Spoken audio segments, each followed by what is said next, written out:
Welcome back everyone. Practice set number ये 176 है। ये सीरीज़ यूपीपीएससी पीसीएस के लिए चल रही है। प्रैक्टिस करेंगे इसमें हम करंट अफेयर्स के प्रश्नों पर। ठीक है, सारे के सारे क्वेश्चन अभी रिसेंट के ही होंगे, अगस्त मंथ के। ये जो क्वेश्चन नंबर 1 है ये मई का है बस। चलिए स्टार्ट करते हैं। ठीक है, इस टेस्ट सीरीज़ की प्लेलिस्ट बना रखी है, वहाँ पर आप टेस्ट नंबर 1 से लेकर 176 तक पहुँच सकते हैं। डिस्क्रिप्शन बॉक्स में लिंक है उसका। पहला प्रश्न है इंटरनेशनल बुकर प्राइज़ के बारे में। इंटरनेशनल बुकर प्राइज़ 2026 के बारे में 4 स्टेटमेंट है, कितने सही होंगे इसमें? देखिए, यह जो पुरस्कार है वो ताइवानी लेखिका यांग सुआंग जी को दिया गया है और उनके उपन्यास का नाम क्या ताइवान ट्रैवलॉग है।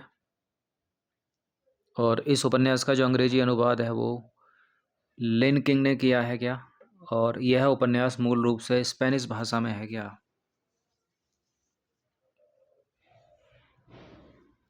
देखिए, बिल्कुल अंतर्राष्ट्रीय बुकर पुरस्कार 2026 जो है ताइवानी लेखिका को मिला है, उनका नाम है यांग सुआंग जी।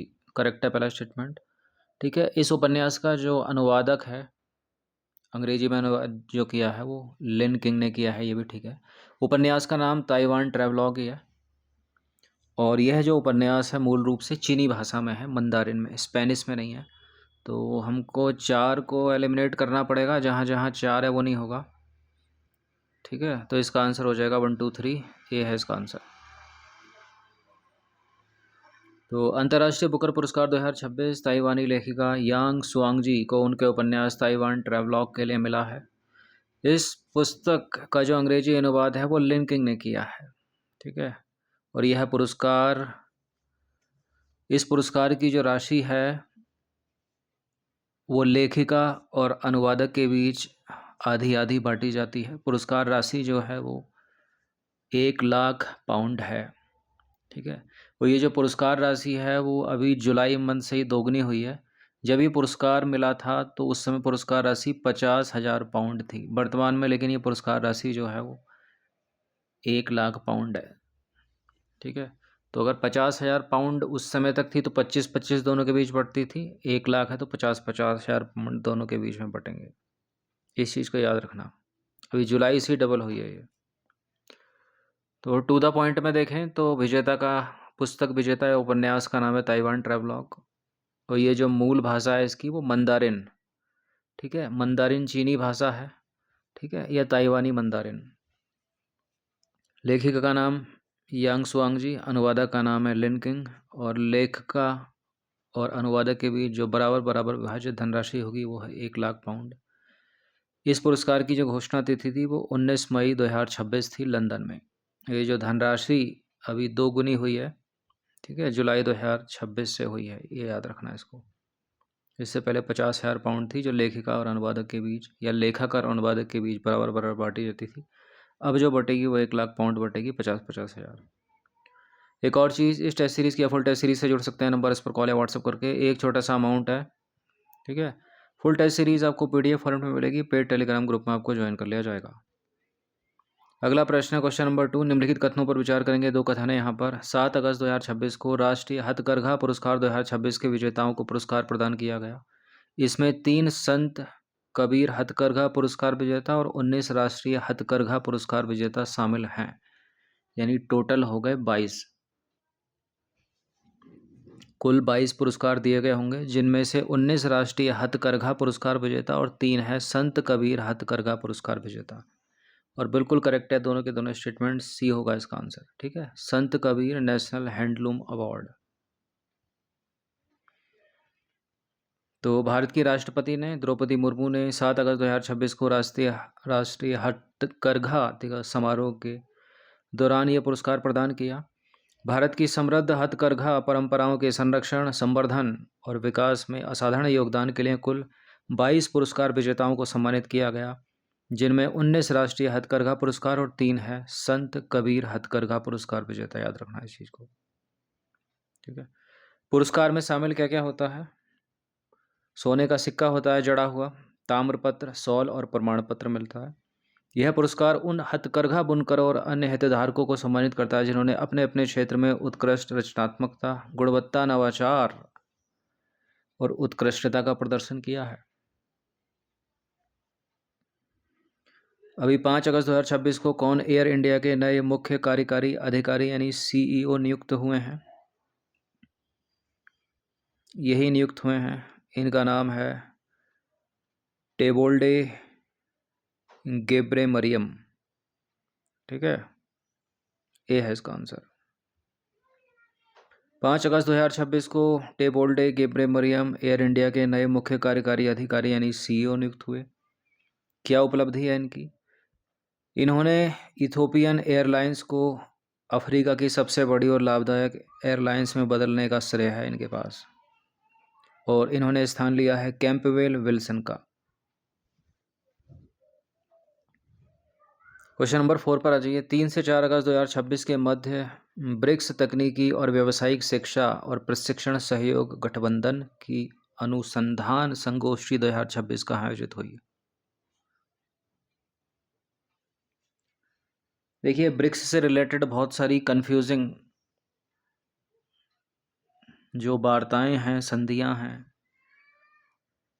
मीटिंग्स हैं, वो हो रही हैं। ठीक है, कैसे भी करके इनको याद कर लेना, एक आधा पूछी जा सकती है। तो ये सारे के सारे क्वेश्चन जो है गवर्नमेंट की PIB वेबसाइट्स हैं। PIB भी तो हर दिन कुछ ना कुछ न्यूज़ जो है वो प्रकाशित करती ही रहती है। तो इसका जो उत्तर है वो नई दिल्ली है, बी है इसका आंसर। 3 से 4 अगस्त 2026 के मध्य ब्रिक्स तकनीकी एवं व्यावसायिक शिक्षा और प्रशिक्षण सहयोग गठबंधन यानी ब्रिक्स TCA की जो अनुसंधान संगोष्ठी है 2026 वो नई दिल्ली में आयोजित हुई। इस कार्यक्रम का आयोजन सतत एवं डिजिटल रूप से सक्षम TBET यानी ब्रिक्स का दृष्टिकोण विषय के अंतर्गत किया गया।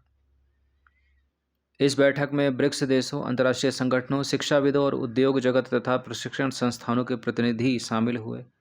इस कार्यक्रम का आयोजन कौशल विकास एवं उद्यमिता मंत्रालय, भारत सरकार के मार्गदर्शन में राष्ट्रीय कौशल विकास निगम ने किया। ठीक है, तो अनुसंधान से रिलेटेड जो बैठक हुई है वो नई दिल्ली में हुई है। नेक्स्ट क्वेश्चन है 6 अगस्त 2026 को आयोजित 10वीं ब्रिक्स उद्योग मंत्रियों की बैठक 2026 के संदर्भ में सही कथन है। यह बैठक नई दिल्ली में आयोजित हुई और इस बैठक की थीम या विषय building for resilience, innovation, cooperation and sustainability थी या था। 6 अगस्त 2026 को आयोजित 10वीं ब्रिक्स उद्योग मंत्रियों की बैठक 2026 ये नई दिल्ली में नहीं हुई, जयपुर में हुई है। केवल दूसरा वाला सही है। इसकी जो थीम है ना, building for resilience, innovation, cooperation and sustainability, ये विषय सही है। तो 6 अगस्त 2026 को 10वीं ब्रिक्स उद्योग मंत्रियों की बैठक राजस्थान के जयपुर में हुई है, ना कि नई दिल्ली में।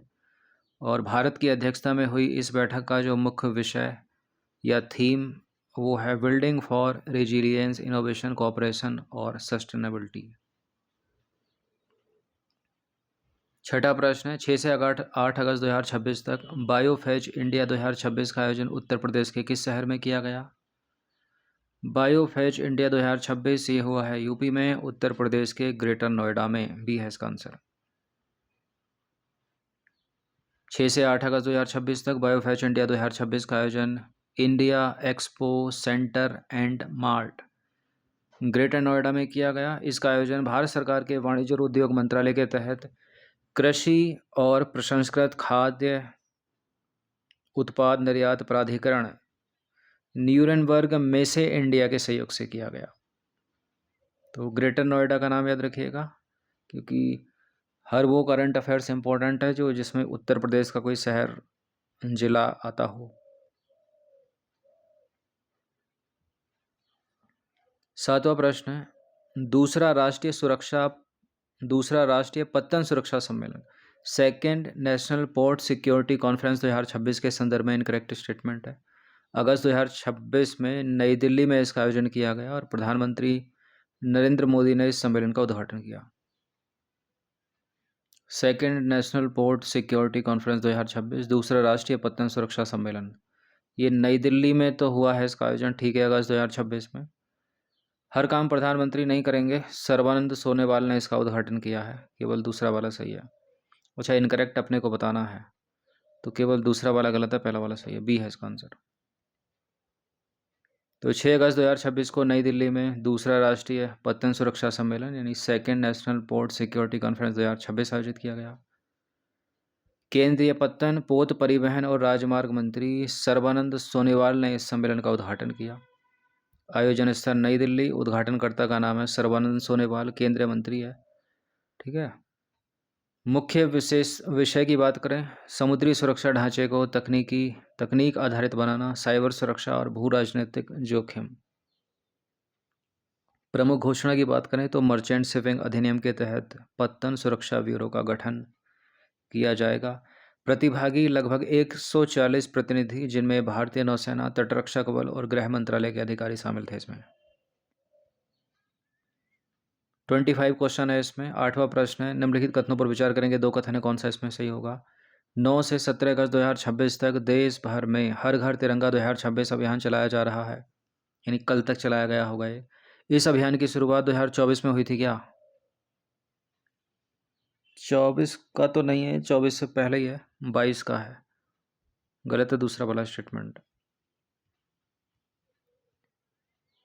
तो 9 से 17 अगस्त 2026 तक देश भर में हर घर तिरंगा 2026 आयोजन चलाया जा रहा है। 6 अगस्त 2026 तक केंद्रीय संस्कृति और पर्यटन मंत्री गजेंद्र सिंह शेखावत ने नई दिल्ली में राष्ट्रव्यापी हर घर तिरंगा 2026 अभियान का शुभारंभ किया। ठीक है, इसी महीने में किया था, 6 अगस्त को। इस अभियान की जो शुरुआत है वो वर्ष 2022 में आज़ादी का अमृत महोत्सव के तहत हुई थी। तो 2022 का है, 24 का नहीं, इसलिए गलत है दूसरा। क्वेश्चन नंबर 9 पर आ जाइए। 6 से 7 अगस्त 2026 को 7वां CII अंतर्राष्ट्रीय ऊर्जा सम्मेलन और प्रदर्शनी 2026 कहाँ आयोजित हुई? ये नई दिल्ली में हुई है, सी है इसका आंसर। 6 से 7 अगस्त 2026 को 7वां CII अंतर्राष्ट्रीय ऊर्जा सम्मेलन और प्रदर्शनी 2026 नई दिल्ली में आयोजित की गई। इसका आयोजन भारतीय उद्योग परिसंघ द्वारा किया गया। इस कार्यक्रम के दौरान भारत के सतत ऊर्जा भविष्य के लिए तकनीकी रोड मैप, भारत के ऊर्जा प्रौद्योगिकी विकल्प 2030 से 2047 तक जारी किया गया और साथ ही अत्याधुनिक स्वच्छ ऊर्जा प्रौद्योगिकियों को प्रदर्शित करने वाली प्रदर्शनी का भी उद्घाटन किया गया। फुल टेस्ट सीरीज से जुड़ सकते हो, नंबर इस पर कॉल या व्हाट्सएप करके। अब ये कौन सी मिसाइल है? ये है इंडिया की अग्नि 4। निम्नलिखित कथनों पर विचार करेंगे, दो कथन यहाँ पर, कौन सा सत्य होगा इसमें। 6 अगस्त 2026 को ओडिशा के चांदीपुर में एकीकृत परीक्षण रेंज से अग्नि 4 बैलिस्टिक मिसाइल का सफल परीक्षण किया गया। ये हवा से हवा में मार करने वाली मिसाइल है।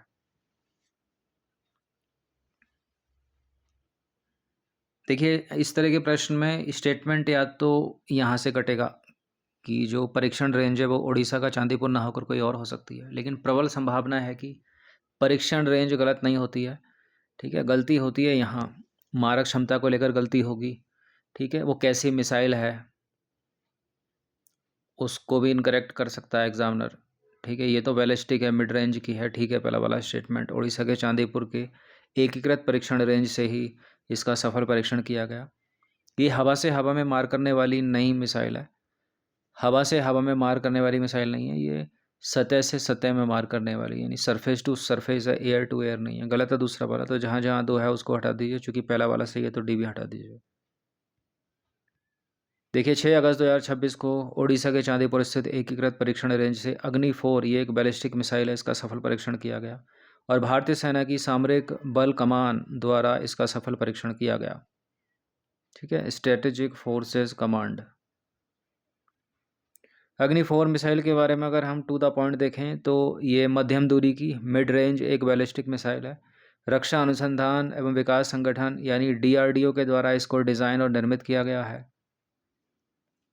अग्नि 4 की जो लंबाई है वो 20 मीटर है और इसका जो वजन है वो 17 टन वजन भार वाली ये मिसाइल है। ठीक है, द्विचरणीय मिसाइल है ये, और ये सरफेस टू सरफेस यानी सतह से सतह में मार करने वाली मिसाइल है, ना कि हवा से हवा में। मारक क्षमता इसकी 4000 किलोमीटर है और यह अपने साथ लगभग 1000 किलोग्राम का युद्ध शीर्ष यानी वार हेड ले जाने में सक्षम है। तो अधिकतर स्टेटमेंट मारक क्षमता को लेकर कट जाते हैं। मिसाइल कैसी है, surface to surface, air to air. ठीक है, उसमें कटते हैं। ठीक है, कितने टन वजनी, कितनी लंबी, इस पर तो नहीं होगा। ठीक है, किसने विकसित किया है, इस पर कट सकता है। तो ये DRDO ने डिज़ाइन और निर्मित किया इसको। क्वेश्चन नंबर 11, निम्नलिखित कथनों पर विचार करेंगे। 2 कथन है यहाँ पर। यह है राष्ट्रीय हथकरघा दिवस। 7 अगस्त 2026 को देश भर में 12वां राष्ट्रीय हथकरघा दिवस मनाया गया। इनकरेक्ट स्टेटमेंट ढूंढना है इसमें। 2017 में भारत सरकार ने इस दिवस को मनाए जाने की घोषणा की थी क्या? देखिए 12 से तो 17 से 27 तो वैसे ही काउंट कर लीजिए, तो 12वां तो कैसे ही हो पाएगा। तो 17 तो नहीं होगा, गलत है। पहला वाला सही है केवल। 7 अगस्त 2026 को देश भर में 12वां राष्ट्रीय हथकरघा दिवस मनाया गया। दूसरा वाला जो है गलत है, तो दूसरा ही आंसर है, बी है इसका आंसर। ठीक है, 15 होना चाहिए। देखिए भारत ने 7 अगस्त 2026 को 12वां राष्ट्रीय हथकरघा दिवस मनाया। यह दिवस देश के हथकरघा बुनकरों के कौशल को सम्मानित करने और 1905 के ऐतिहासिक स्वदेशी आंदोलन की याद में मनाया जाता है। मुख्य राष्ट्रीय समारोह राष्ट्रपति भवन सांस्कृतिक केंद्र, ठीक है, नई दिल्ली में आयोजित किया गया।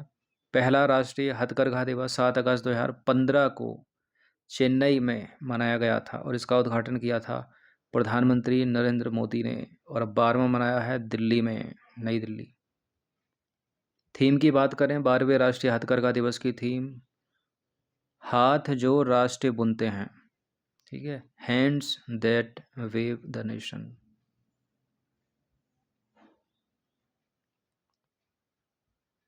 वीएव द नेशन। 12वां प्रश्न है, निम्नलिखित कथनों पर विचार करेंगे। 2 कथन यहाँ पर, कौन सा इसमें सही होगा? जुलाई 2026 में भारतीय प्राणी सर्वेक्षण के वैज्ञानिकों ने भारत में पाए जाने वाले लेपिडोप्टेरा यानी तितली और पतंगों का पहला व्यापक राष्ट्रीय कैटलॉग की विस्तृत सूची तैयार की है। भारत में तितली और पतंगों की 13,703 प्रजातियां पाई जाती हैं। बिल्कुल ये करेक्ट है, दोनों के दोनों कथन। सी होगा इसका आंसर, और सी वाला जो है वो ए में है, तो ए होगा इसका आंसर। देखिए भारत में तितलियों और पतंगों की 13,707 प्रजातियां पाई जाती हैं, जिसे एक ही संदर्भ में संकलित किया गया है, और यह विश्व भर में पाई जाने वाली कुल तितलियों और पतंगों का लगभग 8.25% है। 13,703 प्रजातियां। निधन हो गया इनका 2 अगस्त 2026 को न्यायमूर्ति मनमोहन सिंह लिब्रहान का निधन हो गया। उन्होंने किस मामले की जांच हेतु एक सदस्यीय लिब्रहान आयोग की अध्यक्षता की थी? मुंबई दंगा, गुजरात दंगा, सिख दंगा या बाबरी मस्जिद विध्वंस? बाबरी मस्जिद विध्वंस, ऑप्शन नंबर ए। देखिए 2 अगस्त 2026 को मद्रास और आंध्र प्रदेश के उच्च न्यायालयों के पूर्व मुख्य न्यायाधीश मनमोहन सिंह लिब्रहान का निधन हो गया। उन्होंने एक सदस्यीय लिब्रहान आयोग की अध्यक्षता की थी। इस आयोग का जो गठन है वो अयोध्या में वर्ष 1992 में, उस समय का फैजाबाद है, वर्तमान का अयोध्या। ठीक है, इसमें जो है बाबरी मस्जिद विध्वंस की जांच के लिए 16 दिसंबर 1992 को किया गया था, और आयोग ने 17 वर्षों और 48 बार कार्यकाल बढ़ाए जाने के बाद 30 जून 2009 को अपनी रिपोर्ट प्रस्तुत की थी। तो बाबरी मस्जिद विध्वंस से संबंधित है ये न्यायाधीश, जो नहीं रहे। नंबर 14 पर आ जाइए। 31 अगस्त 2026 को कैलाश चंद्र पंत का निधन हो गया। कौन थे वो? इतिहासकार, साहित्यकार, चित्रकार, ये थे साहित्यकार। बी है इसका आंसर। प्रख्यात हिंदी साहित्यकार, वरिष्ठ पत्रकार और पद्मश्री से सम्मानित कैलाश चंद्र पंत का 31 जुलाई 2026 को 90 वर्ष की आयु में भोपाल में हृदय गति रुकने से निधन हो गया। मूल निवास की बात करें तो उत्तराखंड के बागेश्वर जिले के खंतौली यानी कांडा गांव में इनका जो है डोमिसाइल है। 15वां प्रश्न है, 1 से 2 अगस्त 2026 में अभ्यास रोटर क्लैप थर्ड कहाँ आयोजित हुआ?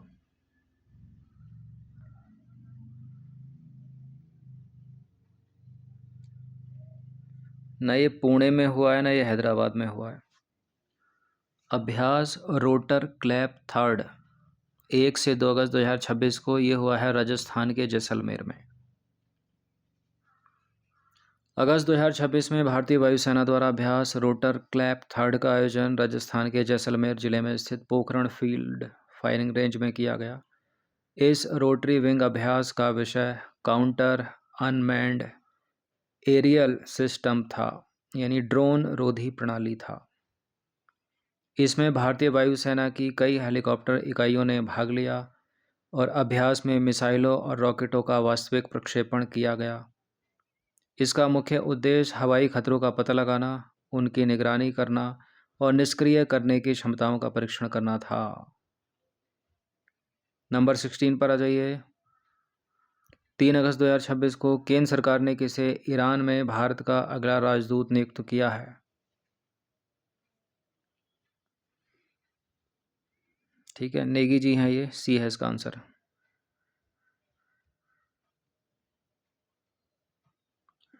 देखिए 3 अगस्त 2026 के मध्य केंद्र सरकार ने विश्वेश नेगी को ईरान में भारत का अगला राजदूत नियुक्त किया और ये वर्ष 2002 बैच के ये भारतीय विदेश सेवा के अधिकारी हैं ये, और वर्तमान में ये नई दिल्ली स्थित विदेश मंत्रालय में संयुक्त सचिव के पद पर कार्यरत हैं। क्वेश्चन नंबर 17 पर आ जाइए। 5 से 6 अगस्त 2026 के मध्य ब्रिक्स संस्कृति कार्य समूह की तीसरी बैठक 2026 कहाँ आयोजित हुई? Third BRICS culture working group meeting, ये कहाँ आयोजित हुई? ये आयोजित हुई है मध्य प्रदेश के भोपाल में। ऑप्शन नंबर बी है इसका आंसर। तो भारत की अध्यक्षता में ब्रिक्स संस्कृति कार्य समूह की तीसरी और अंतिम बैठक 5 से 6 अगस्त 2026 को मध्य प्रदेश की राजधानी भोपाल में आयोजित की गई। और डीप जाए केवल एमपी के एग्ज़ाम में ही जा सकता है, Kushabhau Thackeray international convention centre में, भोपाल तक याद रखिएगा। ब्रिक्स की जो थर्ड कल्चरल समूह की बैठक है भोपाल में, इस बैठक में ब्रिक्स सदस्य देशों के प्रतिनिधियों ने सांस्कृतिक सहयोग, रचनात्मक अर्थव्यवस्था और विरासत संरक्षण जैसे महत्वपूर्ण विषयों पर चर्चा की। क्वेश्चन नंबर 18 पर आ जाइए। 4 से 5 अगस्त 2026 के मध्य ब्रिक्स के भ्रष्टाचार विरोधी कार्य समूह की दूसरी बैठक 2026 कहाँ आयोजित हुई? ये करप्शन वाली ब्रिक्स की बैठक हैदराबाद में हुई है, डी है इसका आंसर। तो 4 से 5 अगस्त 2026 के मध्य ब्रिक्स के भ्रष्टाचार विरोधी कार्य समूह की दूसरी बैठक हैदराबाद में आयोजित हुई। इसका मुख्य उद्देश्य ब्रिक्स देशों के बीच सहयोग को मजबूत करने के लिए व्यवहारिक साधन और तंत्र विकसित करना था। चलिए क्वेश्चन नंबर 19 है। इंटरनेशनल क्लाउडेड लेपर्ड डे, अंतर्राष्ट्रीय क्लाउडेड लेपर्ड दिवस के संदर्भ में सही कथन है। ठीक है, ये है क्लाउडेड लेपर्ड, ये जंगलों में रहता है, पेड़ों की शाखाओं पर बैठता है, सोता है, खेलता है। ठीक है, इसी का एक भाई है स्नो लेपर्ड, इसको जंगल पसंद है, वो दूसरे वाले को सर्दियाँ पसंद है, बर्फ़ पसंद है, जिसको हिम तेंदुआ बोलते हैं। तो क्लाउडेड लेपर्ड दिवस जो है वो 4 अगस्त 2026 को मनाया गया। इस दिवस की स्थापना 2018 में हुई थी और यह दिवस वनों की कटाई और वन्य जीवों के अवैध व्यापार जैसे खतरों पर भी प्रकाश डालता है। क्या इंटरनेशनल क्लाउडेड लेपर्ड डे बिल्कुल 4 अगस्त 2026 को मनाया गया। हर साल 4 अगस्त को मनाया जाता है। इस दिवस को मनाए जाने की शुरुआत 2018 में हुई थी और ये जो दिवस है वनों की कटाई, वन्य जीवों के अवैध व्यापार जैसे खतरों पर भी प्रकाश डालता है। तो तीनों के तीनों करेक्ट हो गए, 1 2 3 डी है इसका आंसर। देखिए 4 अगस्त 2026 को अंतर्राष्ट्रीय क्लाउडेड लेपर्ड डे मनाया गया। उद्देश्य क्या है इस दिवस को मनाए जाने का? इस दुर्लभ जंगली बिल्ली के संरक्षण, अनूठी विशेषताओं और सुरक्षा के प्रति वैश्विक जागरूकता बढ़ाना। इस दिवस को मनाए जाने की शुरुआत या स्थापना 2018 में ब्रिटेन के हॉलेट्स वाइल्ड एनिमल पार्क में एस्पिनॉल फाउंडेशन द्वारा की गई थी। और यह जो दिवस है वो वनों की कटाई और वन्यजीवों के अवैध व्यापार जैसे खतरों पर भी प्रकाश डालता है। तो तीनों के तीनों 1 2 3 डी। 20वां प्रश्न है। 5 से 7 अगस्त 2026 के मध्य 13वीं ब्रिक्स शिक्षा मंत्रियों की बैठक 2026 कहाँ आयोजित हुई?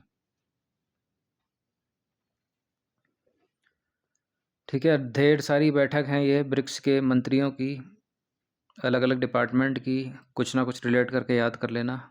शिक्षा वाली हुई है भुवनेश्वर उड़ीसा में, शिक्षा मंत्रियों की।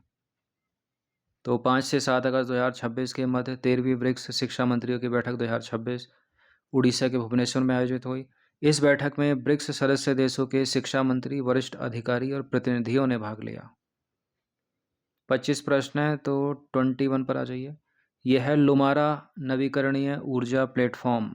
लुमारा नवीकरणीय ऊर्जा प्लेटफॉर्म यानी लुमारा रिन्यूएबल एनर्जी प्लेटफॉर्म के संबंध में 3 कथन है यहाँ पर। कौन सा इसमें सही होगा? देखिए, इसे वैश्विक निवेश प्रबंधन कंपनी ब्रुकफील्ड ने भारत में प्रारंभ किया है। इस प्लेटफॉर्म में लगभग $600 मिलियन का निवेश प्रस्तावित है। यह प्लेटफॉर्म केवल पवन ऊर्जा परियोजनाओं के विकास पर केंद्रित होगा। देखिए, केवल वाले जो स्टेटमेंट होते हैं वो गलत ही हो जाते हैं ज़्यादा, तो ये गलत है तीसरा वाला स्टेटमेंट। इसको भी देखेंगे ना, तो इसमें देखिए सोलर है, ये विंड एनर्जी भी है, तो ऐसा तो है नहीं। थर्ड को करिए एलिमिनेट, जहाँ जहाँ 3 है वो नहीं होगा, केवल पहला और दूसरा ये है इसका आंसर। तो लुमारा जो है वो वैश्विक निवेश फर्म ब्रुकफील्ड एसेट मैनेजमेंट द्वारा 30 जुलाई 2026 को भारत में लॉन्च किया गया एक नवीकरणीय ऊर्जा प्लेटफॉर्म है, यानी रिन्यूएबल एनर्जी प्लेटफॉर्म है। यह जो मंच है वो भारत के स्वच्छ ऊर्जा बाजार में तेजी लाने के लिए लगभग $600 मिलियन यानी लगभग 5,737 करोड़ रुपए का निवेश करेगा और 6 गीगावाट से अधिक क्षमता के शुरुआती पोर्टफोलियो के साथ काम शुरू करेगा। लक्ष्य की बात करें तो इसका मुख्य उद्देश्य है भारत के वर्ष 2030 तक 500 गीगावाट गैर जीवाश्म ईंधन क्षमता हासिल करने के लक्ष्य में योगदान देना और व्यावसायिक व औद्योगिक ग्राहकों की ऊर्जा जरूरतों को पूरा करना। तो तीसरा वाला स्टेटमेंट गलत है, जो केवल विंड एनर्जी के लिए बोल रहा है। ठीक है, गैर जीवाश्म ईंधन है तो जितने भी हैं वो सब आ जाएंगे। 22वां प्रश्न है, लद्दाख के 23 विरासत स्थलों को संरक्षित स्मारक घोषित किए जाने के संबंध में निम्नलिखित में से कौन सा गलत है? 4 में से जो है 3 सही होंगे, कोई एक गलत होगा और उसी को ढूंढना है। लद्दाख के 23 विरासत स्थलों को संरक्षित स्मारक घोषित किए जाने के संबंध में देखिए, इस अधिसूचना को 30 जुलाई 2026 को उपराज्यपाल विनय कुमार सक्सेना ने मंजूरी दी। यह निर्णय जम्मू और कश्मीर प्राचीन स्मारक संरक्षण अधिनियम के प्रावधानों के तहत किया गया। अधिसूचित स्थलों में, इन 23 अधिसूचित स्थलों में टिंग मोसंग, टिंग मोसगंग किला, टिंग मोसगंग किला और ससपोल की प्राचीन गुफाएं और स्टोन गडे गोम्पा शामिल हैं। ठीक है, इस पहल के अंतर्गत सभी संरक्षित स्थलों का जो प्रबंधन है वो भारतीय पुरातत्व सर्वेक्षण द्वारा किया जाएगा। अधिसूचित स्थलों में टिंग मोसगंग किला, ठीक है, ससपोल की प्राचीन गुफाएं और स्टोन गडे गोम्पा शामिल है। सी वाला स्टेटमेंट सही है। यह निर्णय जम्मू और कश्मीर प्राचीन स्मारक संरक्षण अधिनियम के प्रावधानों के तहत किया गया है, भी ठीक है। और इस अधिसूचना को 30 जुलाई 2026 को उपराज्यपाल विनय कुमार सक्सेना ने मंजूरी दी। लेकिन इस चौथा वाला गलत है, जो कह रहा है ना कि इन सभी का संरक्षण जो है वो भारतीय पुरातत्व सर्वेक्षण करेगा, नहीं करेगा। ठीक है, लद्दाख का ही डिपार्टमेंट करेगा। तो डी वाला जो है वो इसका उत्तर हो जाएगा, क्योंकि वो गलत है, गलती अपने को ढूंढना है। इस पहल के सभी संरक्षित स्थलों का प्रबंधन भारतीय पुरातत्व सर्वेक्षण यानी आर्कियोलॉजिकल सर्वे ऑफ इंडिया द्वारा नहीं, बल्कि लद्दाख प्रशासन के अपने संबंधित विभागों या प्राधिकरणों द्वारा किया जा रहा है। चौथा वाला गलत है। ठीक है, 30 जुलाई 2026 को उपराज्यपाल विनय कुमार सक्सेना ने लद्दाख के 23 पुरातात्विक, ऐतिहासिक और सांस्कृतिक स्थलों को संरक्षित स्मारक घोषित किए जाने की अधिसूचना को मंजूरी दी। यह निर्णय जम्मू और कश्मीर प्राचीन स्मारक संरक्षण अधिनियम के प्रावधानों के तहत किया गया है। तो पहला और दूसरा करेक्ट। ठीक है, इस पहल का उद्देश्य है लद्दाख की प्राचीन सभ्यतागत विरासत को कानूनी संरक्षण देना, वैज्ञानिक संरक्षण और प्रलेखन को बढ़ावा देना, जीर्णोद्धार कार्यों को व्यवस्थित करना तथा अतिक्रमण और क्षति पहुंचाने वाली गतिविधियों पर रोक लगाना। इससे इस होगा कैसे ये सब करने से? स्मारकों की संरचनात्मक अखंडता और ऐतिहासिक प्रामाणिकता सुरक्षित की जा सकेगी। 23वां प्रश्न है प्रधानमंत्री सूर्य सरोवर योजना। प्रधानमंत्री सूर्य सरोवर योजना के अंतर्गत प्रस्तावित क्षमता के संबंध में निम्नलिखित कथनों पर विचार करेंगे। 4 कथन यहाँ पर। देखिए, प्रधानमंत्री सूर्य सरोवर योजना, इसके अंतर्गत 5000 मेगावाट फ्लोटिंग सोलर पीवी क्षमता विकसित की जाएगी। परियोजनाओं के साथ ऊर्जा भंडारण प्रणाली स्थापित करना वैकल्पिक होगा। ऊर्जा भंडारण प्रणालियों की न्यूनतम भंडारण अवधि 2 घंटे होगी और कुल ऊर्जा भंडारण क्षमता 10,000 मेगावाट घंटे होगी। पहला करेक्ट है, दूसरा भी करेक्ट है, तीसरा भी करेक्ट है, चौथा भी करेक्ट है। चारों के चारों करेक्ट हैं, तो इसका आंसर होगा ऑप्शन नंबर डी 1 2 3, या जहाँ भी उपरोक्त सभी होगा वो वाला ऑप्शन। देखिए, फ्लोटिंग सोलर क्षमता, इसके तहत देश में 5000 मेगावाट फ्लोटिंग सोलर पीवी क्षमता विकसित की जाएगी। और ऊर्जा भंडारण की स्थिति देखें तो परियोजनाओं के साथ ऊर्जा भंडारण प्रणाली स्थापित करना वैकल्पिक रखा गया है। भंडारण अवधि और क्षमता की बात करें तो इन ऊर्जा भंडारण प्रणालियों की न्यूनतम भंडारण अवधि 2 घंटे होगी और कुल ऊर्जा भंडारण क्षमता 10,000 मेगावाट घंटे होगी। तो चारों के चारों सही हैं। अब आ जाइए 24वां प्रश्न है प्रधानमंत्री किसान सम्मान निधि योजना के संबंध में निम्नलिखित कथनों पर विचार करेंगे। केंद्रीय मंत्रिमंडल ने योजना को वित्त वर्ष 2026-27 से वर्ष 2030-31 तक जारी रखने की मंजूरी दी है। इस अवधि के लिए 3.15 लाख करोड़ रुपए का वित्तीय परिव्यय स्वीकृत किया गया है और यह राज्य सरकारों द्वारा वित्त पोषित केंद्र प्रायोजित योजना है। फुल्ली सेंटर्ड स्कीम है ये, ठीक है। राज्य सरकार कुछ भी वित्त पोषित नहीं करेगी इसमें। गलत है यहाँ पर तीसरा वाला, तो थर्ड जो है, जहाँ जहाँ थर्ड है उसको एलिमिनेट कर दीजिए। दूसरा आंसर है इसका केवल। देखिए, केवल पहला और दूसरा सही है। प्रधानमंत्री किसान सम्मान निधि एक 100% केंद्रीय क्षेत्र की योजना है, सेंट्रल सेक्टर स्कीम है ये। प्रधानमंत्री किसान सम्मान निधि भारत सरकार की योजना है। इसके तहत जो पात्र किसान परिवार है, हर साल 6,000 की आर्थिक मदद मिलती है उनको, और यह राशि 2,000 की 3 समान किस्तों में हर 4 महीने पर सीधे बैंक खातों में भेजी जाती है। तो वार्षिक सहायता की बात करें 6,000 रुपये है, ठीक है। 3 किस्तों में जाएगी, 2 तिया 6। वितरण का तरीका डायरेक्ट बेनिफिट ट्रांसफ़र डीबीटी, सीधे बैंक खातों में। अनिवार्य प्रक्रिया, अगली किस्तों का अगर लाभ लेना है तो KYC करना जरूरी है। अब है एक और योजना, समुद्र मंथन राष्ट्रीय अपतटीय अन्वेषण योजना। 25वां प्रश्न और अंतिम प्रश्न है ये। समुद्र मंथन राष्ट्रीय अपतटीय अन्वेषण योजना के संबंध में, यह पेट्रोलियम और प्राकृतिक गैस मंत्रालय की केंद्रीय क्षेत्र योजना है। इसके लिए वित्त वर्ष 2030-31 तक 84,084 करोड़ रुपए का परिव्यय स्वीकृत किया गया है और इसका क्रियान्वयन केंद्र और राज्यों द्वारा 60:40 के अनुपात में किया जाएगा।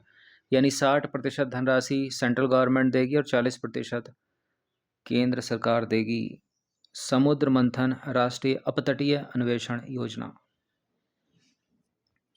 यानी जो हमारी प्रकृति है उसको बर्बाद करो, ठीक है। जगह जगह खुदाई करो, गैस निकालो, ऊर्जा क्षमता मजबूत करने के चक्कर में।